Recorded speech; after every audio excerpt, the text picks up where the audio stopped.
Hello friends, my name is BK Kollapre. In last video, we have seen how to determine in columns the load carrying capacity or the crippling load by using Euler's formula, and which says the crippling load or the buckling load or the bending load is given by pi squared EI by L squared, where L is the effective span, I is the moment of inertia. We have seen there are four end conditions in column. For that, the effective length will be changing. Remember L, 2L, L by 2 and L by root 2. So these are the four end conditions, effective length, to find out the crippling load using Euler's formula. But Euler's formula has got a limitation, and it is clear that Euler's formula is for long columns. So if the slenderness ratio, if it is more than 90, then we can go for Euler's theorem. If it is not, then Euler's theorem will not be helpful for us. In practice, we will be using medium type of columns. So to take care of that, another empirical formula was introduced by Rankine. So we call it as Rankine's formula. He took care of both long columns and short columns, and he proposed his formula 1 by P is equal to 1 by PCR plus 1 by PC. So here the long columns will fail due to crippling or bending, and the short column will fail due to crushing. In case of short column, bending will be very difficult. So using this principle, he has introduced this formula 1 by PCR plus 1 by PC. Now if the column is very long, this crippling load will be small. So 1 by PCR will be remaining, so this will be going on. So for long columns, 1 by P is equal to 1 by PCR. If the column is short, then the crippling load will be very high. So here we neglect that crippling load and we take into account 1 by P is equal to 1 by PC. So in case of short column, you see that the crippling load is very large because it is very difficult for you to bend the short column. So since the value is very high, 1 by PCR is neglected. So if I neglect 1 by PCR, what is left is 1 by PC. So if you use this relation, 1 by P is equal to 1 by PCR plus 1 by PC, and we are interested in the actual load according to Euler's formula. So if I take this P, so if I take the LCM, you get the value of PC into PCR by PCR plus PC. If I take LCM and simplify for P, where P is the crushing load, and crushing load is given by crushing stress into the cross section area of the column, and crippling load, Euler's crippling load is given by pi squared EI by L squared. If you simplify these values and if you solve for P, you get Rankine's formula is given by sigma C into A divided by 1 plus alpha into L by K whole square. So you'll have to remember this Euler's formula, Rankine's formula. Sigma C into A divided by 1 plus alpha into L by K whole square. Now here sigma C is the crushing strength or crushing value or crushing stress. This will be Newton per mm square, and A is the cross section area of the column. Alpha is known as Rankine's constant. Rankine's constant. And L we know is the effective span or effective length, and K is the radius of gyration, which we get by under root I by A. So in columns, again this I plays very important role. You should be able to find out I. So either it is Rankine's Euler's formula or it is Rankine's formula. You will be finding out the load that the column can carry. We will see today problems on Rankins formula, which is given by sigma c into A by 1 plus alpha into L by K square. We have seen in earlier video how to find out the buckling load using Euler's formula when the cross section is rectangle and when the cross section is circular. We will see today columns of I section. Suppose if I take a problem with I section,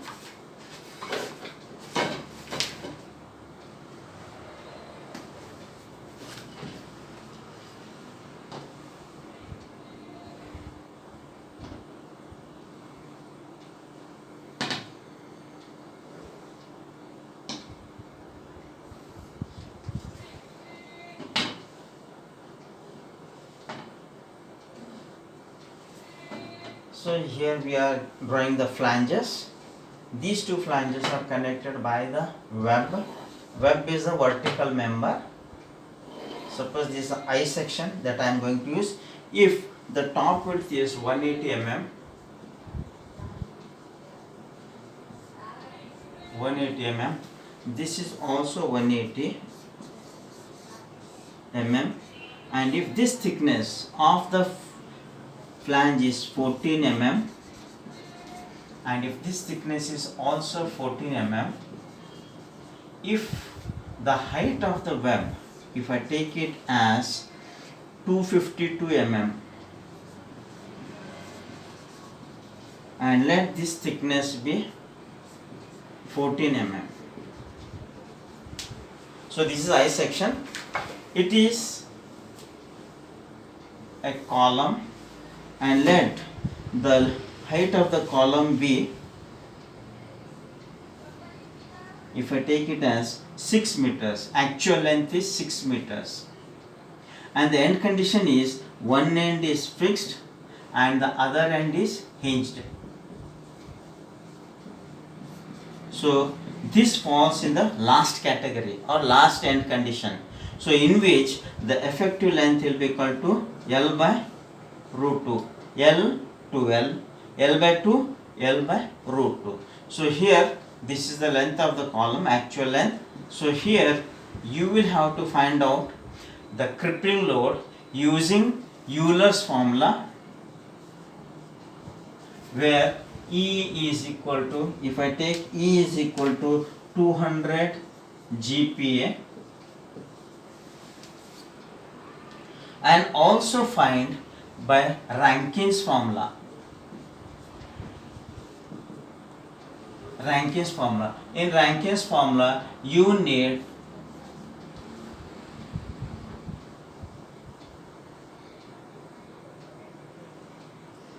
Rankins constant.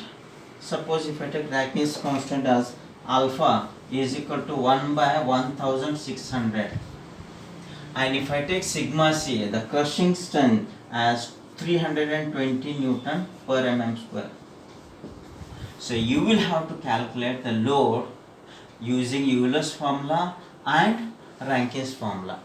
So for that, these are the data what is given to you. You know the cross section of the I section. So here the important thing what we need to find out is I. Now here, if you see to this I section, it is symmetrical about x axis, it is symmetrical about y axis. So if that is the case, it becomes very easy for us to find out directly Ixx and Iyy. And if I draw an axis here, this will be our x axis, and if I draw a vertical axis, this is your y axis. This is the center of the I section. We are seeing there are three components. G1 is one rectangle, G2 is another rectangle, and G3 is the third rectangle. So here the height of the centroid from the bottom and from the top will remain the same. So here the total height is 252 plus 15 plus 15, 28. So the total height will be 280. So divided by 2 will be 140 and 140 mm. So you came to know. Now we'll go for moment of inertia for horizontal axis. See, this is a symmetrical, so we have got a simple way. If I take the outer rectangle, that is 180 by 180, 180, and the total height is 380 total height. From that, I will deduct this one rectangle and I will deduct this one rectangle, so that I will get a I-section. This is the direct method of finding out the moment of inertia. So you need to find out here both Ixx and Iyy, because the bending will take place in the weaker I, where I is less. So you are required to find out least I. So y bar will be equal to 380 divided by 2. So this will be equal to 140 mm. That is what we are located here, the centroid of the figure. So Ixx will be equal to, I will take total B d cube by 12. So 180 into 360 cube divided by 12 minus. So if this is 180, this is 14. So this will be 83 mm. So this will be equal to 83 mm.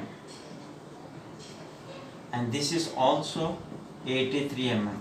So I'll take B d cube by 12. The centroid will remain the same. So like this, there are two values. So I'll write 2 into 83 into the depth of this is 252 cube divided by 12. So I have taken these two parts, or what you can do, 180 minus 14 will be these two. So that will be B d cube by 12. If you simplify this, you get the value of 107.91 into 10 to the power of 6 mm fourth. Now let us go to Iyy. If you see to Iyy, y-axis is passing through G1, G2 and G3. That is, it is symmetrical. So we are using again the relation B d cube by 12. Cube value is always perpendicular to the axis. This is our axis. So depth will be this one. So this will be 14 into 180 cube by 12. 14 into 180 cube divided by 12. Like this, there are two flanges, same. B d cube by 12. See, when I go with respect to x, this will be B and this will be D. So when I go with respect to y, this will be the depth. Perpendicular will be the depth. So it will be 14 into 1. Now coming to this, if I go along x, this will be B d cube by 12. When I go y, this will be B and this will be the depth. So here this will be plus 252 B into D is 14 cube divided by 12. So if you simplify this, you get Iyy is equal to 13.67 into 10 to the power of 6 mm raised to 4. So you have found out Iyy, you have found out Ixx. The bending will take place in which I is less. So we take I minimum. So I minimum here is nothing but Iyy, and this value is 13.67 into 10 to the power of 6 mm raised to 4. So this is one step what you have to do. So the another thing what we need is the effective length. So effective length of the column with one end fixed and the other end hinged is given by L by root 2. So this will be L by root 2. So where L is here 6000 mm divided by root 2. If you simplify this, you get the effective span as 42.64 mm. 64 mm. So for Euler's formula, this is sufficient. So let us first find out by using Euler's formula.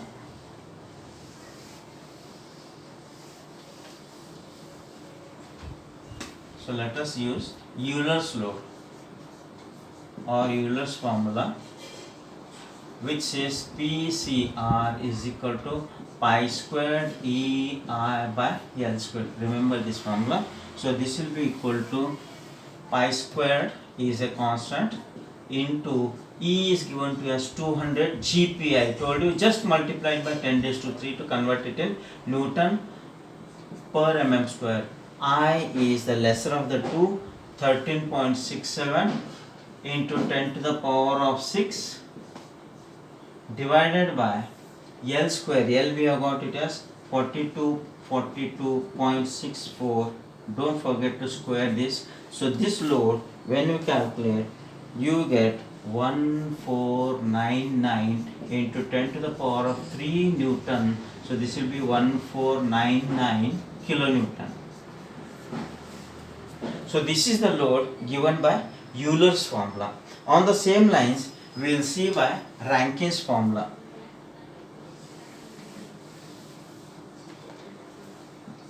Rankine's formula. What is Rankine's formula? P is equal to sigma C into A divided by 1 plus alpha into L by K whole square. So in Euler's formula, you need the cross-sectional area. Then you need to find out K. K is given by under root I by A. So let us find one by one the values. A is a cross-section area. So cross-section area is area of web plus, flange. Area of flange plus area of web. So this will be 180 into 14. Like this, there are two flanges. Plus this area will be 14 into 252. 14 into 252. If you multiply these two, you get the value of A as 6568 mm square. 6568 mm square. Next we will go for radius of gyration. K, this is given by under root I minimum divided by A. So this will be equal to under root I, we know minimum is 13.67 into 10 to the power of 6 divided by area is 6568. If you simplify this, you get the value of K is equal to 45.62 mm.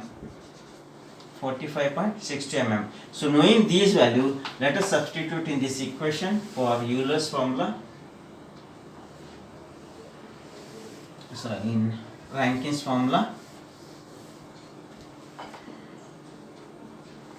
So here P is equal to alpha C. Alpha C given to you in the problem is 320 Newton per mm square into A. A we have calculated, it is 6568 divided by 1 plus alpha. Alpha is given to you as 1 by 1600 into L is the effective span, which is equal to, we have calculated just now, the effective span is 42.64 L divided by K. K we have calculated as 45.62 and square of this. So here this calculation you will have to be careful. I write some of the steps. 320 into 656.8 divided by 1 plus 1600. You simplify this. This divided by this, square that, you get 8648.9. Now again maintain this, you divide this by this. So you get 320 into 6568 divided by 1 plus, so if you simplify this, you get 5.406. This will be equal to, so this divided by 6 point, because it is added to be 1, so you get the value of 328.114 Newton. So this will be equal to 328.114 kilonewton. So this is the crippling load according to Rankine's formula, and we have seen by Euler's formula the crippling load is 1499, which is untrue. So Rankine's formula will be helpful whenever you go for the medium type of column. So this is the problem with I section. We will see some more problems in the next section. Right? Please Subscribe to the channel for more videos. Press the bell icon for notifications. Comment for questions in the question section. Thank you.